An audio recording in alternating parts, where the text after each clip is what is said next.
High court যেটা আমাদের স্থানটা পরিবর্তনের কথা বলা হয়েছে, তো লিখিত নির্দেশিকা আসার পরেই আমরা আমাদের প্রতিনিধি যারা হাইকোর্টে এখন উপস্থিত ছিলেন তাদের সঙ্গে আলোচনা করে আমরা সিদ্ধান্ত নেব।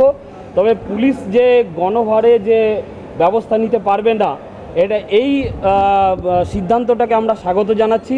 কারণ আমরা কোনো বেআইনি কাজ করিনি, কোনো ভাঙচুরের পুলিশের সঙ্গে ধাক্কাধাক্কিতে গেটটা পড়ে গেছিলো, এখন সেটা বহাল তবিয়তে গেট উঠে গেছে, আপনারা মিডিয়া মারফত দেখাতে পারবেন।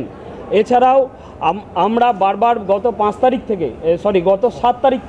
7 তারিখ থেকে বিধাননগর থেকে আমরা আচার্য সদন অভিযান, বিকাশ ভবন অভিযান করি।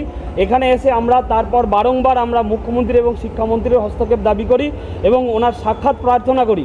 তা সত্ত্বেও 8 দিন ধরে আমরা অবস্থান চালিয়ে যাওয়ার পরেও সরকারের পক্ষ থেকে কোনো রকম রেসপন্স আসেনি। সেই কারণে গত 15 তারিখ যে পরিস্থিতি তৈরি হয়েছে সেটা সরকারের দায়িত্ব জ্ঞানহীনতা এবং সরকার দায় না নিয়ে আলোচনায় না বসে একটা উত্তপ্ত পরিস্থিতি তৈরি করেছে, তার জন্য সরকারই দায়ী।